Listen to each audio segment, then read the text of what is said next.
오늘은 그 공공교육에 대해서 말씀을 드리겠습니다. 그 공공교육이 우리나라에 처음 등장한 것은 김대중 정부의 4대 개혁이었습니다. 김대중 정부의 4대 개혁은 뭐냐면 기업, 금융, 공공, 노동 개혁을 얘기합니다. 김대중 정부의 어떤 공공개혁의 핵심은 그 공공기관의 민영화와 그 다음에 이제 감축이었습니다.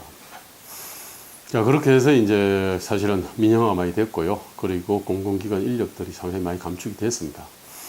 근데 이제 그 노무현 정부에 들어가 가지고는 이제 이 공공기관의 민영화는 담론은 사라지고 공공기관의 어떤 투명성 제고와 그 다음에 경영 효율성 제고 쪽으로 이제 그렇게 갔습니다.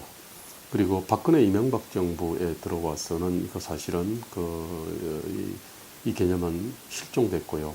문재인 정부 들어가가지고는 이제 그 공공 부문 81만 개 일자리, 그 다음에 공공 부문 비정규직의 제로화, 뭐 이런 식으로 돼가지고 그 공공 부분의 어떤 이 비대화를 마치 공공성을 제고하는 것처럼 이렇게 이제 이 얘기를 갖다가 하고 있습니다. 저는 이거 거대한 방향착오라고 생각합니다. 한국에서 어떤 이 공공개혁을 이해하려 그러면 한국의 어떤 전체적인 어떤 국가 시스템을 좀 이해할 필요가 있습니다. 인간이 유한한 자원을 이렇게 배분하는 방식은 크게 세 가지 방식이 있습니다. 하나는 시장적 방식인데, 시장이라고 하는 거는 서로 합의를 해야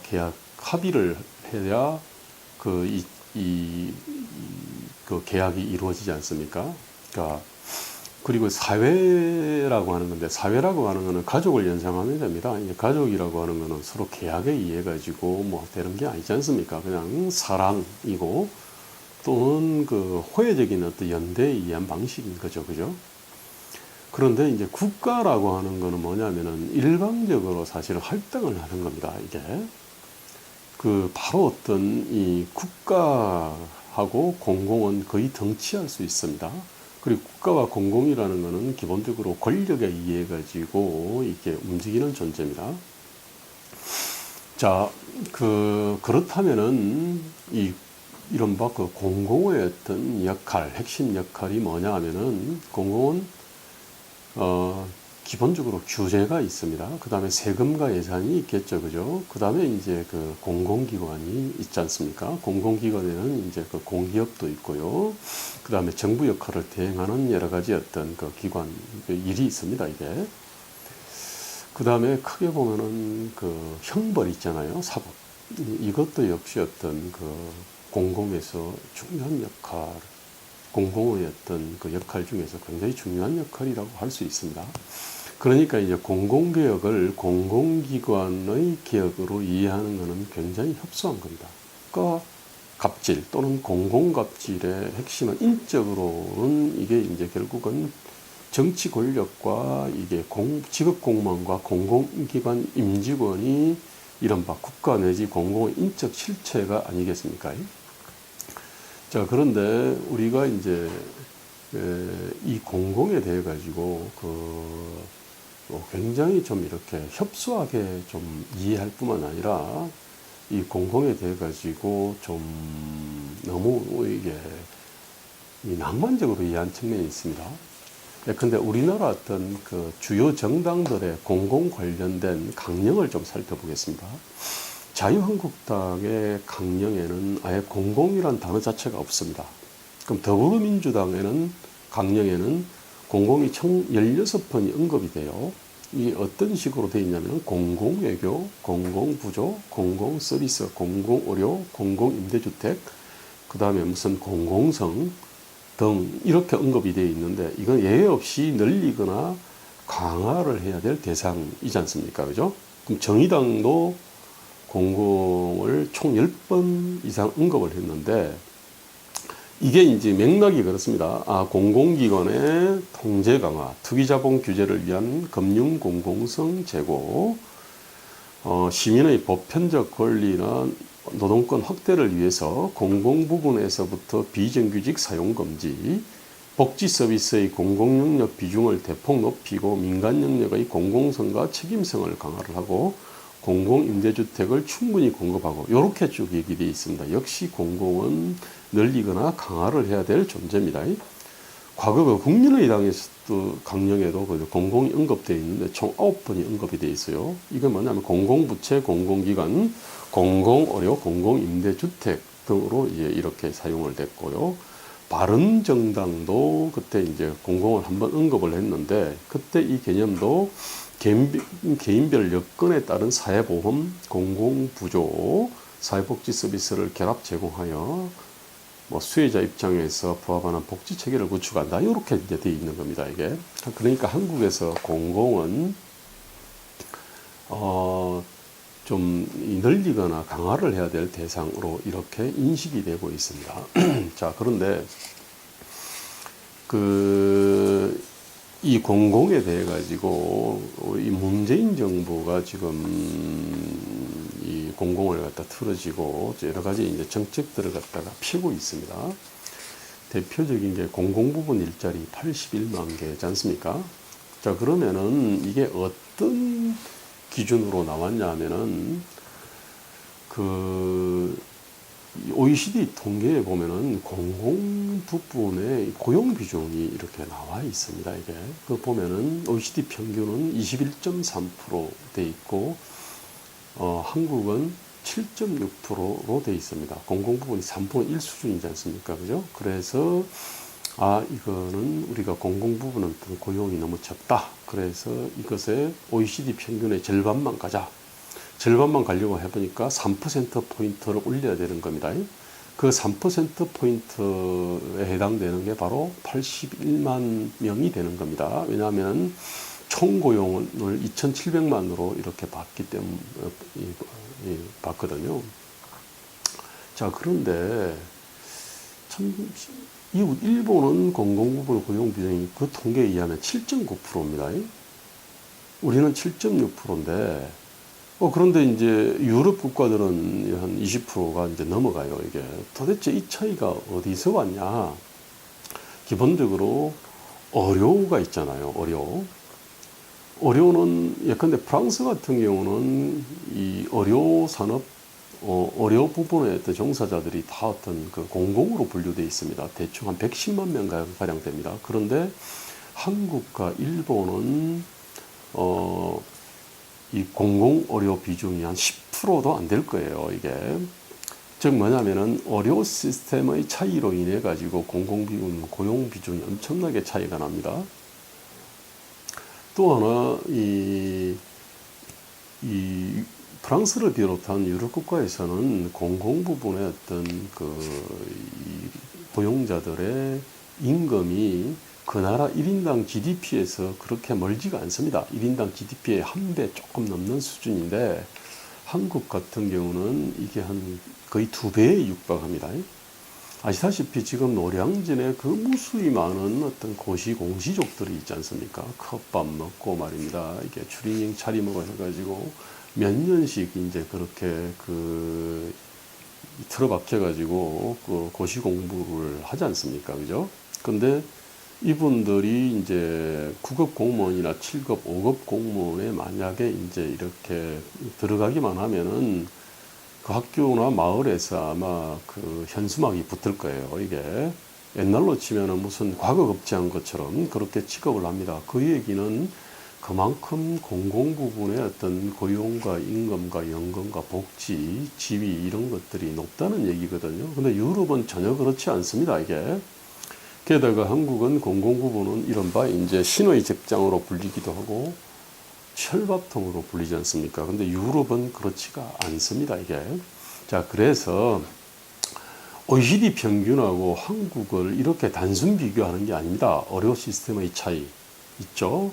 그 다음에 이 근로조건의 수준이 유럽과 한국은 비교 대상이 안 되는 겁니다, 이게. 근데 이런 가장 중요한 차이를 덮어놓고 우리가 어떤 그 공공 부분의 어떤 고용 비중이 적다 그래가지고 이거를 대폭 늘린 것 자체가 엄청난 넌센스입니다, 이게 정말로.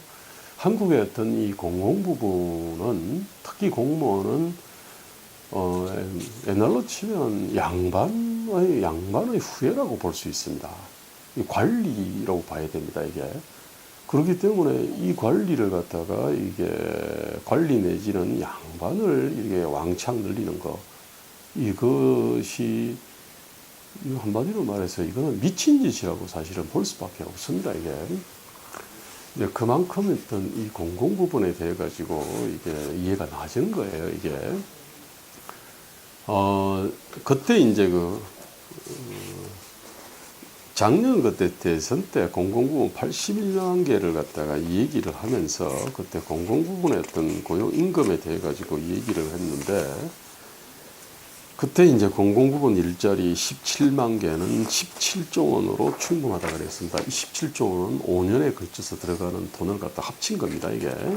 근데 그때 뭐냐면은 평균 이게 이제 7급 7호봉 기준으로 해가지고 이게 평균 3천만 원 든다고 얘기를 갖다가 했습니다. 그런데 지금 현재 9급 1호봉이 호봉표 상에서는 한 1,700만 원, 1,800만 원 수준밖에 안 되는데 실수령액은 2,500만 원이 됩니다. 거기에 뭐 여러 가지 어떤 제수당들이 이제 붙지 않습니까? 자, 그렇게 해서 이제 이렇게 가파르게 쭉 올라가잖아요. 그렇게 해서 평균 임금은 한 6천만 원, 100만 명을 가지고 통계를 쭉 내보면은 평균 이 연봉이 6천만 원가량 됩니다. 여기에는 무슨 연가 보상비라든지 이런 것들은 다 빠져 있고요. 복지 포인트도 사실 다 빠져 있습니다, 이게. 그 다음에 이제 이분들이 세계에서 가장 어떤 그 후한 공무원 연금을 적용받지 않습니까? 그래서 한국 납세자 연맹 등에서 이게 공무원 한 명을 이렇게 뽑았을 때 이 사람한테 이 30년 동안 이렇게 들어가는 돈은 1년 평균 1억 원 가량 됩니다. 그러니까 초기에는 낮겠죠, 그죠? 예컨대 4천만 원, 5천만 원 이렇게 들다가 나중에는 이제 1억 몇천만 원 되니까 평균 하니까 1억이 되는 겁니다, 이게. 그런 점에서 만약에 공무원을 이렇게 17만 명을 만약에 뽑는다면 5년 평균 17조 원이라고 그랬는데 사실은 30년 평균 17조 원씩 든다고 볼 수가 있는 겁니다. 이게 엄청난 돈이지 않습니까? 그죠? 그리고 이거는 우리가 다 이렇게 피부로 사실은 느끼고 있습니다. 이 공무원의 이제 고용임금 관련해서 일본 인사원에 들어가면은 자료를 다운받을 수가 있는데 2016년 기준입니다. 그러니까 이제 2015년에 했던 되게 2015년이 이제 되는 거죠. 그죠? 2016년 통계이기 때문에 그때 이제 대한민국의 평균 공무원이라고 빅데이터를 갖다 분석을 통해서 대한민국 평균 공무원의 어떤 처우 이거를 발표한 적이 있습니다. 그때 공무원 총수가 102만 6천 명이고 평균 연령 42.2세 그리고 평균 재직 기간은 15.7년 이렇게 되어 있습니다. 월 평균 초과 근무는 25.1시간 이렇게 되어 있는데 그때 전체 공무원 평균 연봉이 5,892만 원 나왔습니다. 그런데 복지 포인트가 100만 원이 좀 넘기 때문에 합치면은 대충 6천만 원 가량 됩니다. 자, 그런데 일본 인사원에 가가지고요, 일본 어떤 공무원들의 평균 이게 쭉 내려받아 봤어요. 근데 이분들의 이제 보수 원래기 얼마냐 평균 41만 7,394엔이에요. 그러면은 원화로 고치면은 417만 3천 원이 되겠죠? 그럼 연봉으로 따지면 곱하기 12를 하면 되겠죠. 그죠? 곱하기 12를 하면은 5,130만 원 가량 됩니다. 일본이 아직까지도 1인당 국민소득이 한국보다 30%가 높습니다. 이게 PPP로 따지면 비슷하지만은 일본 이 달러화 기준으로 따지면 우리보다 30%가 높아요. 그러니까 이제 한국 공무원이 얼마나 높은지 알 수가 있죠. 그죠? 당연히 일본에서는 공무원이 어떤 최고 선망의 직장이 아닙니다. 이게 어떤 나라도 공무원이 최고 선망의 직장이 되는 나라는 없습니다. 한국이 유일합니다. 이게. 자, 그럼 왜 이렇게 됐을까? 일본은 공무원 급여법이 있다고 그랬지 않습니까? 그죠? 근데 공무원 급여법에는 공무원의 임금을 결정하는 기준이 있습니다. 이게 이제 요건데, 일본 같은 경우는 기준 대상 자체를 50인 미만 기업을 36.9%를 뽑아냅니다. 그 다음에 50인 이상은 63.1%를 뽑아내가지고, 거기다가 이제 뭐 역할, 부장이냐 과장이냐 계장이냐 이런 거 따지고요. 그 다음에 학력도 따지고 연령 따지고 근무 지역 따집니다. 그렇게 해가지고 이제 공무원 급여 테이블을 만듭니다. 그리고 거기에 대해 무조건 맞춥니다. 자, 그런데 한국은 어떻게 되어 있냐면은 이 나라 지표에 가면은 보다시피 공무원 이게 보수의 민간 임금 접근율이라는 게 있어요. 이 기준이 뭐냐면은 비교 대상 민간 임금이 상시 근로자 100인 이상 중견기업의 사무관리직 보수 이렇게 돼 있습니다. 이게. 자, 일본은 아까 50인 미만 36.9%와 50인 이상 63.1%를 섞었지 않습니까? 그죠? 근데 우리는 상시 근로자 100인 이상입니다. 상당히 우리는 큰 기업이잖아요. 또 하나 있습니다. 한국은 기업 규모에 따른 임금 격차가 세계에서 가장 가파른 나라입니다. 우리는 이렇게 돼 있잖아요. 그죠? 근데 여기서 최상층을 잘라낸 겁니다. 그죠? 상시 근로자 100인 이상으로 이렇게 뚝 잘라내서 그걸로 이제 비교 대상을 삼은 거예요. 일본은 기업 규모에 따른 임금 격차가 우리보다 훨씬 완만합니다. 특히 초임 같은 경우는 3,000명 이상짜리나 50인 미만이나 초임은 같습니다.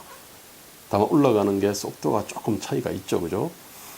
그럼에도 불구하고 기업 규모별 임금 격차가 우리만큼 크지는 않아요. 근데 우리는 세계에서 기업 규모에 따른 임금 격차가 가장 가파른 나라인데 거기서 최상층을 뜯어내서 요놈하고 비교를 한 겁니다. 또 하나 있습니다. 근속 연수에 따라서 이제 임금이 가파르게 올라가는데 역시 한국이 세계에서 가장 가파르게 올라갑니다. 자, 그런데 아시다시피 공무원은 이 근속 연수가 길지 않습니까? 그죠? 중간에 이게 뭐 심각한 부정 비리를 저지르지 않는 한 잘라낼 수 없습니다. 근무 태만 뭐 이런 거를 가지고 잘라내지 못합니다. 자, 그런 상태에서 근속 연수에 따라서 가장 가파르게 올라가는데 공무원은 근속 연수가 길기 때문에 또 가파르게 올라가겠죠. 이런 식으로 2중, 3중, 4중으로 공무원의 어떤 임금이 높을 수밖에 없는 구조를 갖고 있는 겁니다, 이게. 자, 그래서 지금 공무원이 최고 선망의 직장이 되어 있는 겁니다. 자, 이렇게 되면 어떤 일이 벌어지느냐 하면은, 원래 공무원은 어떤 공직에 대한 어떤 사명감이 이제 있는 사람들이 원래 가야 되지 않습니까? 그죠? 예컨대 교사는 아이들을 사랑하고 아이들을 가르치는 데 보람을 느끼는 사람들이 보통 이제 가야 됩니다. 그죠? 다른 나라 그렇게 되죠. 그런데 우리 같은 경우는 교사가 이제 공무원에서 가장 큰 비중을 차지하잖아요. 국공립교원이 한 40만 명 되니까 100만 명 중에서.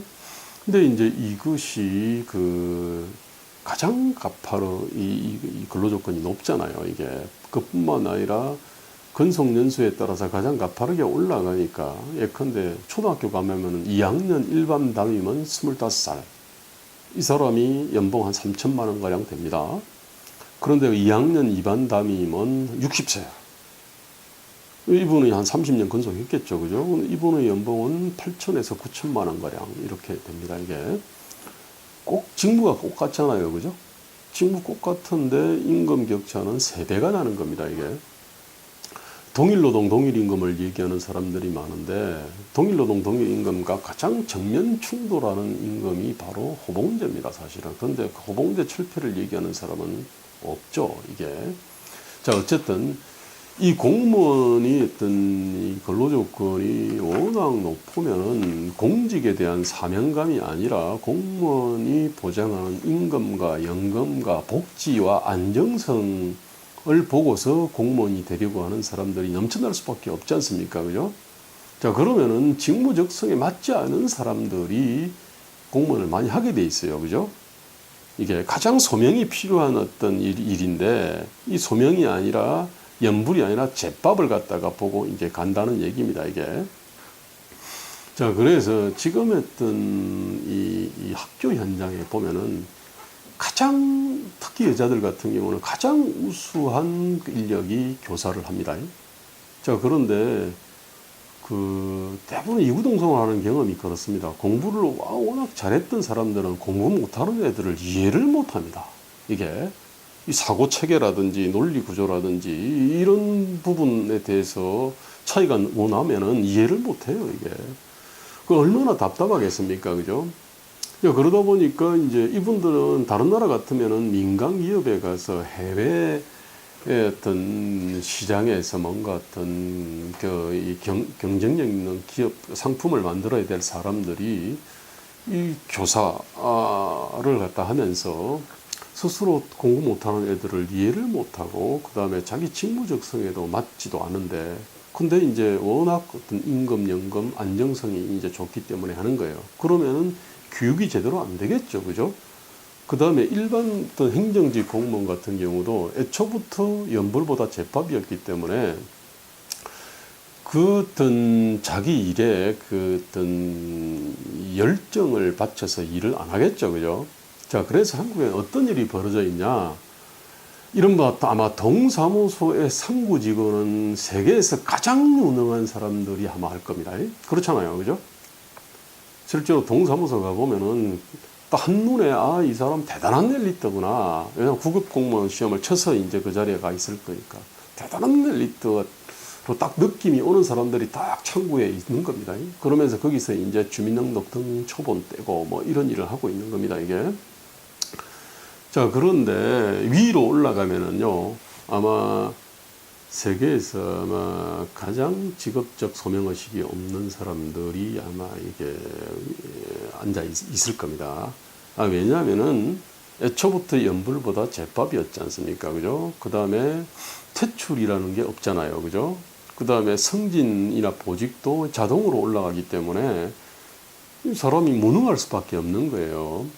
근데 한국의 어떤 공공이라고 하는 거는 엄청나게 많은 걸 갖다가 틀어지고 있는데 그런데 밑에서는 가장 유능하지만은 위로 올라갈수록 무능할 수밖에 없는 딱 그 시스템으로 돼 있기 때문에 그리 되면은 결국은 그 아주 우수한 인재들을 갖다가 다 공공에서 빨아가지고 제대로 활용을 못하는 거지 않습니까? 그죠? 이게 본질적으로 그야말로 돈다발을 화로에 넣어가지고 난방하는 거나 마찬가지입니다, 이게. 돈보다도 인재가 더 소중한데 그 인재들을 갖다가 정말 너무나 더 소모적으로 쓰고 있는 거예요, 이게. 자, 이게 어떤 이 공무원의 어떤 처우와 관련된 문제입니다, 이게.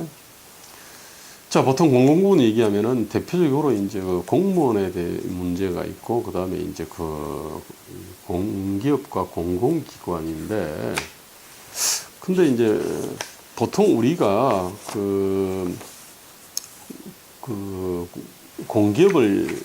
기업의 순위를 갖다 얘기할 때 이제 자산을 가지고 하면은, 삼성전자, 현대자동차, 대충 이제 이런 순서로서 우리가 얘기를 갖다 하지 않습니까? 그죠? 그런데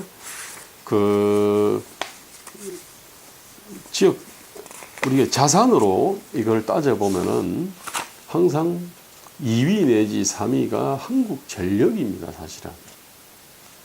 그 다음에 이제 토지주택공사도 있잖아요. 그 다음에 이제 8위 정도의 포스코가 있는데, 포스코와 KT가 있잖아요. 그죠? 이게 8위가 포스코, 그 다음에 10위가 도로공사, 13위가 농협, 17위가 KT인데, 아시다시피 포스코하고 KT는 농협은 민간으로 분류가 됩니다. 이게. 그런데 지금 이 포스코의 어떤 임원이나 KT 임원, 이거는 사실은 농협도 마찬가지입니다만은 정권의 전리품이죠. 그죠? 여기 정부 주식 거의 없습니다. 민간으로 분류되어 있습니다. 사실 한국에서는 뚜렷한 주인이 없는 기업은 다 그냥 이 정권의 전리품이라고 보면 됩니다. 자, 그 다음에 쭉 보면은 24위에 대우조선해양이라는 게 있습니다. 20위에 참 SH공사가 있는데, SH공사는 지방공기업이고 대우조선해양인데, 대우조선해양은 이거 산업은행 관리기업이지 않습니까? 그죠? 대우건설이 있는데 역시 산업은행 관리기업입니다. 자, 이 기업뿐만 아니라요, 이 기업에 수많은 협력업체들이 있을 거지 않습니까? 그죠? 한국전력에도 협력업체 있습니다. 토지주택공사에도 협력업체가 있습니다. 도로공사도 협력업체들이 주르륵 있습니다. 그죠? 그 다음에 코레일 협력업체가 있고, 그 다음에 서울메트로의 협력업체가 있습니다. 그 서울메트로의 협력업체 중에서 그 유명한 게 구의역 사고로 숨진 김군이 다니던 은성 PSD라고 있습니다. 그죠? 은성 PSD는 매출을 100% 서울메트로에 의존하는 기업이었지 않습니까? 그죠? 그런데 민간 기업입니다. 근데 거기에다가 당연히 인사권이라든지 이런 것들, 인사는 대부분 서울메트로 퇴직자들이 했지 않습니까? 그죠? 자, 이런 식으로 그 한국의 보통 이 공공기관은 이 안료 시스템의 중앙 정부 산하의 공기업들이 한 330여 개가 망라되어 있습니다. 그 다음에 클린아이라고 하는 그 시스템에 들어가 보면은 지방 공기업들이 한 400여 개가 쭉 있습니다. 이게 합쳐보면은 거기에 정규직이 그때 한 6, 7만 됐어요. 아마 지금은 아마 비정규직에 정규직화 한다고 하면서 한 40만 명이 넘었을 거예요. 자, 어떤 나라도 이렇게 큰 공기업을 갖고 있는 나라는 없습니다. 예컨대 우리 한국 전력 있잖아요. 우리는 다 공기업의 어떤 이 대표인데, 일본에는 전력 회사들이 여러 개 있는데 다 민간 기업입니다. 철도 회사들 다 민간 기업입니다. 즉 우리는 그 공기업 형태로 갖고 있는데, 일본은 다 민간 기업 형태로 갖고 있습니다. 대부분 나라가 사실은 그렇습니다. 이게 자, 이렇게 기존에 한 40에서 50여만 명의 어떤 고용을 갖고 있는 그 공공기관 말입니다. 이것도 비례한데, 이 여기에는 사실은 포스코, 농협, KT 이런 거 다 빠져 있습니다. 이게 그 다음에 대우조선해양이나 대우건설 같은 산업은행 관리기업도 빠져 있습니다. 근데 이거는 물론 공기업은 아니지만은 국가 권력이 거기다가 다 좌지우지할 수 있는 어떤 기업들이지 않습니까? 그죠? 자, 그뿐만 아니라 여기에 있는 포스코와 농협과 KT와 아까 서울메트로 등의 수많은 협력업체들이 다 민간 기업이라고 이렇게 되어 있지만은, 내용적으로 보면은 공기업은 아니죠. 하지만은 권력이 마음대로 좌지우지할 수 있을 것 아닙니까? 그죠? 이게 어떤 정권의 전리품이고 먹거리가 되는 겁니다. 이렇듯이 한국은 이렇게 공공부문이라는 게 이런 통계 수치에 나온 것보다도 월등히 큽니다. 그렇기 때문에 어떤 권력을 잡게 되면은 너무 많은 적과 꿀을 갖다가 이렇게 좌지우지할 수 있어요. 근데 적과 꿀이라고 하는 거는 민간에서 만드는 거잖아요. 글로벌 경쟁을 해가지고 이렇게 해서 이 적과 꿀, 적과 가치를 이렇게 가져오는데, 이 공공 부분은 대부분 급여 원천이 세금이거나 아니면 독점 업력이잖아요. 그죠? 이게. 자, 이렇게 돼 있는 겁니다. 이게. 결국은 해외 나가가지고 이게 글로벌 경쟁을 해가지고 돈을 이렇게 벌어오는 삼성전자, 현대자동차 이런 기업들이 보다도 벌어온 돈을 세금으로 통해 가지고 수취해 가지고 이렇게 주머니에 집어넣거나 아니면 독점 업력을 갖고 있는 데가 엄청나게 많고, 문제는 이게 최고 선망의 직장으로 되어 있는 겁니다. 이런 나라가 절대로 온전할 수가 없지 않습니까? 이게 지금 문제입니다. 이게 아니, 그런 점에서 김대중 정부의 어떤 이 공공개혁은 여전히 대한민국의 어떤 사회적 과제라고 볼 수 있습니다. 자, 제가 지금 그동안 제가 설명드린 거는, 공무원의 어떤 고용 너무 안정돼 있고, 임금 너무 높고, 연금 너무 높다고 말씀을 드렸지 않습니까? 이게 엄청난 폐악을 갖다 나타낸다는 말씀을 드렸잖아요. 또 하나, 우리의 어떤 공공기관이라는 게 엄청나게 이게 방대하다는 겁니다, 이게. 그 통계 수치보다도 훨씬 방대합니다. 그리고 이 역시도 이제 그 공무원처럼 이게 하는 일에 비해 가지고 처우 수준이 너무나 높습니다. 이 얘기가 바로 지대가 사실 많다는 얘기인데, 그렇기 때문에 이제 최고 선망의 직장이 돼 있는데, 문재인 정부는 이거를 갖다가 지금 늘리려고 지금 하지 않습니까? 그죠? 이거는 일종의 정권의 입장에서 보면 이게 일종 매표 행위라고 볼 수 있습니다. 직장만큼, 취업만큼 중요한 로비 대상이 없지 않습니까? 우리는 한번 들어가게 되면은 이게 적어도 좋은 기업 같은 경우는 그냥 정년이 보장되기 때문에 세상에 이거보다도 더 큰 어떤 선물이 없잖아요. 그래서 이제 이 직장이 엄청난 로비 대상으로 되어 있는데, 그 로비 대상이 되는 어떤 이 기업들의 임직원들을 갖다가 대폭 늘린다는 거는 그 당사자들한테는 엄청난 행운이 되는 거죠, 그죠? 아마 그 일자리를 갖다가 준 쪽에 대해서 아마 영원히 아마 이렇게 백골난망이다라고 하면서 충성할 거예요. 이건 본질적으로 매표행위입니다. 그리고 이거는 민간 어떤 기업들과 일반 미래 세대들, 일반 국민들의 어떤 고열을 빠는 등골을 갖다가 후벼 먹는 행위라고 볼 수밖에 없습니다. 자, 제가 지금 말씀드린 거는 공무원하고 공기업에 대해서만 일단 말씀드렸는데, 이 원인에 대해 가지고 조금 더 파고들어 들어가 볼게요. 그 다음에 이제 공무원의 어떤 신분 보장도 여기 선언을 했습니다. 물론 이거 법률에 정하는 바에 보장된다고 하기 때문에 이 헌법 요 조항 때문에 공무원이 철밥통 된 거는 아닙니다, 이게. 그런데 여기 이제 정신은 있지 않습니까, 사실은, 그죠? 근데 문제는 공무원의 어떤 신분 보장이라고 하는 것, 이게 결국은 철밥통 보장이라고 하는 거는 한국의 어떤 노동관계법, 근로기준법 등 노동관계법도 사실은 같은 어떤 생각을 갖고 있는 겁니다. 그러니까 상식적으로 보면은 인간의 수명을 제외하고 모든 것의 수명이 짧아졌잖아요. 상품 수명 짧아졌잖아요. 기술 수명 짧아졌지 않습니까? 공장 설비 수명도 다 짧아졌어요. 그죠?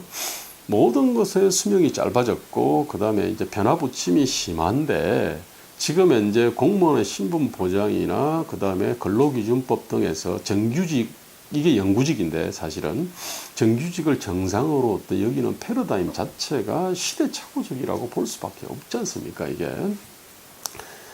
그래서 지금 이 헌법 7조라고 하는 거는 이거는 뭐 1항과 2항 이 자체도 사실은 심각한 문제를 갖고 있고, 그 다음에 헌법 공무원 신분 보장 조항과 근로법 기준법 상에서 이게 정리해고 징계해고 외에는 해고를 인정하지 않는 어떤 그런 근로기준법으로 인해 가지고 이 고용 자체가 아주 이제 경직되게 돼 있는 겁니다.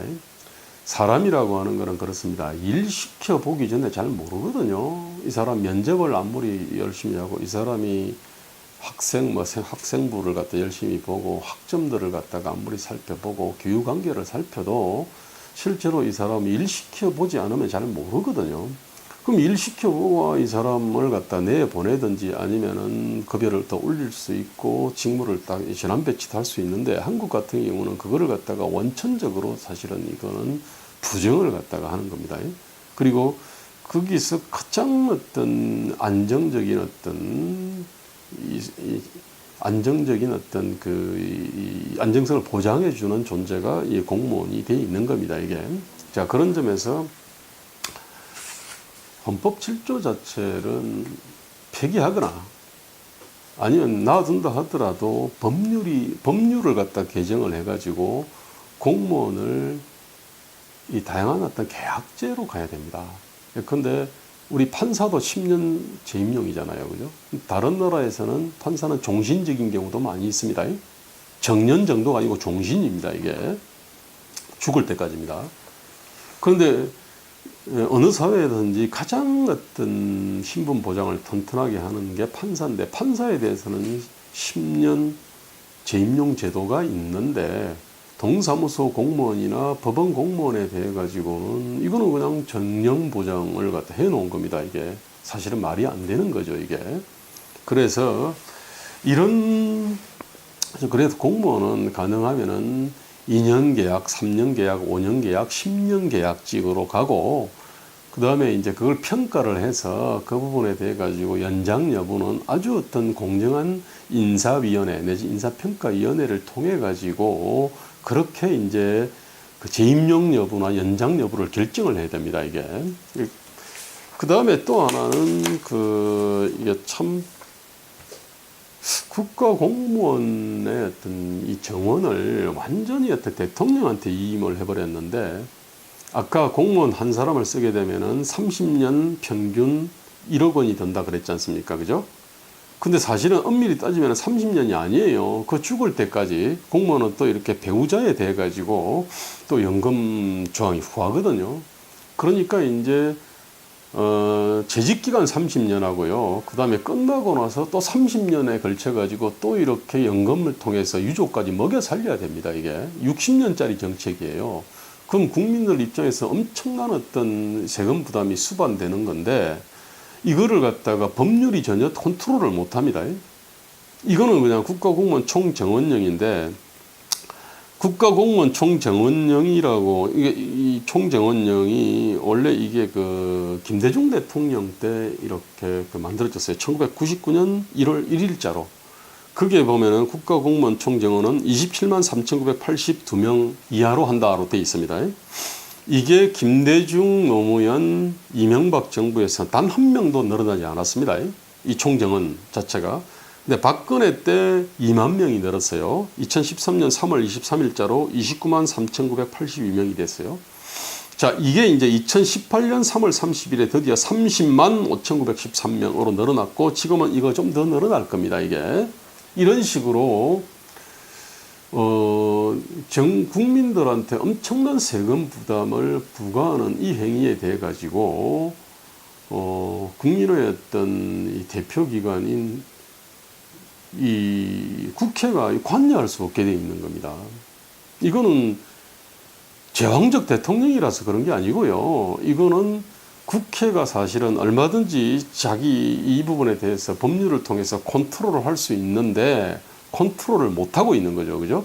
지금도 뿐만 아닙니다. 지금도 공무원 1인당 소요되는 어떤 재반 노동비용 있잖아요. 그죠? 노동비용이다 그러면은 직접 이 인건비가 있고 간접 인건비가 있지 않습니까? 그죠? 간접 인건비에는 뭐 물값, 그 다음에 무슨 난방값, 옷값, 그 다음에 무슨 뭐 이 화장실을 갖다 처리하는 어떤 그런 비용, 그 다음에 뭐 연가 보상비들, 그 다음에 뭐 출장비, 뭐 이런 것들이 어쨌든 그 고용주 입장에서는 다 들어가는 비용이잖아요. 근데 이 부분 자체가 지금 전혀 집계도 안 되고 공개도 안 돼 있습니다. 이게 기업 입장에서는 직접 인건비와 간접 그 인건비를 그다음에 이걸 다 이렇게 정확하게 추계를 하는데, 이 공무원에 대해 가지고는 지금 우리 사회가 모르고 있는 겁니다. 이게 그러다 보니까 이제 공무원을 갖다가 한 명 하는데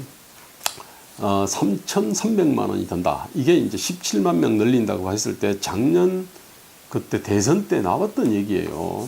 이런 식으로 우리가 지금 아주 이 공무원과 공공 부분을 지금 아주 황당하게 사실은 운영을 하고 있습니다. 그뿐만 아니라 예컨대 탈원전을 결정했는데, 탈원전은 공식적으로는 한수원 한국수력원자력 이사회에서 사실은 결정을 했습니다. 근데 그러면은 원래 있던 취지는 공기업 경영은 전문적인 영역이다 그래가지고요. 그래서 어떤 전문성이 있는 사람들로 이사회를 갖다 구성을 하지 않습니까? 그죠? 그래서 사장을 갖다 선임을 하고 이렇게 되는데, 한국 같은 경우는 그 기업의 어떤 중요 정책, 예컨대 원전을 갖다가 더 건설할래 말래라고 하는 거하고, 그 다음에 협력업체들이 있지 않습니까? 그죠? 협력업체를 갖다가 파견 용역을 갖다가 쓸래 말래, 이런 것들은 즉 어떤 거를 갖다가 내재화하고 어떤 거를 갖다가 이게 외주화할지, 이런 것도 기업 경영의 행위인데, 이 부분에 대해 가지고 대통령이라는 자가 그 탈원전을 선언을 하고, 그 다음 비정규직의 제로화를 선정하고, 또 비정규직은 협력업체의 정규직 있잖아요. 그거를 갖다가 이 비정규직으로 그냥 이렇게 그냥 선언을 해서, 그 협력업체들을 갖다가 기존에 하던 사업들인데 이놈을 갖다가 직고용을 갖다 하거나 아니면 별도의 어떤 공기업들을 만들어 가지고 거기다가 다 이걸 집어넣지 않습니까? 이게 보면은 그 박근혜 대통령이 KD 코퍼레이션 뭐 저기 그 뭐 광고 뭐 이거 좀 봐주라고 안종범한테 뭐 저기 쪽지인가 뭐 카탈로그를 갖다 줬다가 이거 탄핵을 받았는데, 이거는 어떤 그 기업의 경영 행위에 대해 가지고 훨씬 심한 간섭이라고 볼 수가 있습니다, 이게. 근데 이제 이런 것들도 그 공기업이 공기업답게, 공기업도 기업은 기업이에요, 사실은. 근데 이 기업의 어떤 경영에 마음대로 간섭할 수 있게 이 시스템을 만들어 놨지 않습니까? 그죠? 공기업의 어떤 그 이사나 사장을 선임할 때도 나름대로 어떤 공정하고 투명한 어떤 인사 원칙들을 세워가지고 이 부분에 대해 가지고도 또 이렇게 그 견제할 수 있거든요. 예컨대 대법관이 그렇지 않습니까? 그죠? 대법원장은 국회 인준을 받지 않습니까? 그죠? 그 과정에서 이제 막 청문회를 갖다 쭉 거치고 인준 투표를 하는데, 마찬가지 개념으로 대법원장이나 대법관을 선임할 때처럼 공기업의 이사나 사장에 대해 가지고는 다양한 어떤 장치를 통해 가지고 이렇게 국회나 국민이 개입할 수 있습니다, 이게. 근데 우리 그렇게 안 해놨던 거예요. 방송통신위원회 같은 것도 마찬가지입니다. 방송통신위원회가 지금 어떤 종편 채널, 방송국 또는 종편 채널의 생사 여탈권을 쥐고 있습니다. 점수를 낮게 매겨가지고 문 닫아라 그러면 문 닫게 돼 있습니다. 그죠? 엄청나게 어떤 그 큰 치명적 권한을 갖고 있는데, 이 역시도 마치 우리 대법원을 갖다가 구성할 때처럼 훨씬 공공성과 전문성과 중립성이 있게 그렇게 만들 수도 있거든요. 다른 나라 그렇게 합니다. 우리는 그렇게 안 만든 거예요. 자, 이런 식으로 우리는 지금 공공 부분에 대해 가지고 이거를 완전히 너무나 이거를 정권의 먹잇감으로 사실은 준 겁니다, 이게. 이거 제왕적 대통령의 권한에서 나오는 게 아니고요. 법률을 통해 가지고 어떤 그 인사와 보직 등에 대해 가지고 임금, 연금, 채용 이 부분과 관련해 가지고 완전히 그냥 대통령과 행정부에 맡겨버렸기 때문에 이런 일이 벌어진 거라고 저는 볼 수 있습니다. 자, 요약을 하겠습니다. 공공개혁을 위해서는 가장 필요한 것은 공무원의 노동비용을 투명하게 공개를 하는 겁니다. 임금, 연금, 그 다음에 재반복지, 복리후생비용, 뭐 출장비, 연가보상비 등을 아주 상세하게 공개를 해야 됩니다. 그 다음에 공무원의 급여법을 만들어야 됩니다. 그 다음에 공무원 총정원령을 총정원법으로 바꿔야 됩니다. 공무원뿐만 아니라 공공기관에 대해 가지고도, 즉 세금이나 독점 업력을 갖고 있는 공공기관에 대해서는 역시 마찬가지로 그 부분에 대해서 국민의 어떤 대표 또는 공공성, 전문성, 중립성이 있는 기구가 그 부분을 컨트롤을 할 수 있는 어떤 법제도적 장치를 만들어야 됩니다, 이게. 그리고 지금 공기업과 공공기관이 이렇게 비대한 나라가 없습니다. 이거는 일본을 갖다가 일본하고 비교를 해봐도 바로 단박에 알 수 있습니다. 이 부분을 갖다가 통째로 민영화할 수는 없습니다. 근데 이거를 잘게 좀 가치 생산 사슬을 갖다 살펴가지고 국가가 확실하게 틀어져야 될 것들은 틀어지고, 예컨대 철도의 어떤 망 같은 경우는 얼마든지 국가가 틀어져야 됩니다. 왜냐하면 경쟁자가 들어올 수가 없잖아요. 다른 철도를 깔 수가 없으니까. 그런데 그 위에 올라가는 여객 서비스라든지 이런 많은 서비스는 이놈을 다 잘라가지고 사실은 민영화해야 됩니다. 전력도 사실은 그렇게 민영화하는 것이 분명히 맞습니다. 이게 물론 이것이 공공성과 효율성을 갖다 저해할 것 같으면은 그 부분은 국가가 틀어진다면 더 확실하게 틀어져야 됩니다. 그 사람의 인사, 보직, 임금, 연금 등을 갖다가 확실한 어떤 기준을 가지고 이걸 갖다가 관리를 갖다가 해야 됩니다. 이게. 그리고 한국 사회에서는 사실은 공공개혁이 노동개혁입니다. 우리나라 지금 노동조합들의 이 사람 어디에 포진해 있나 뜯어보면요. 현대기아자동차와 큰 자동차 부품회사라고 하는 독과점 기업들이 하나가 있습니다. 이게 나머지는 뭐냐면은 대부분 세금과 독점 업력이 있는 공공 부분입니다. 그 다음에 또 은행 같은 규제 산업이에요, 사실은. 자, 그래서 이거는 노동개혁의 핵심도 사실은 공공개혁입니다. 공공의 말로 가장 가파른 어떤 호봉 체계를 통해 가지고 이 근속연수에 따라서 임금이 가파르게 올라가는 구조고, 그래서 50대 한 사람이 20대 3명분을 갖다가 처잡수시는 구조를 갖고 있거든요, 이게. 그 다음에 철밥통도 가장 확실한 거는 공공이지 않습니까? 그죠? 자, 그런 점에서 사실은 노동개혁의 핵심도 공공개혁입니다. 자, 그 다음에 정부개혁도, 정부도 결국은 변화하는 행정 서비스 수요에 따라서 사람을 인사와 채용, 인사, 보직 이 부분을 갖다가 유연하게 관리를 해야 되는데, 역시 지금 이것도 안 되고 있잖아요. 그죠? 정부개혁의 핵심도 결국 공공개혁입니다. 그래서 사실은 공공개혁에 대한민국의 미래가 달려 있다고 할 수 있습니다.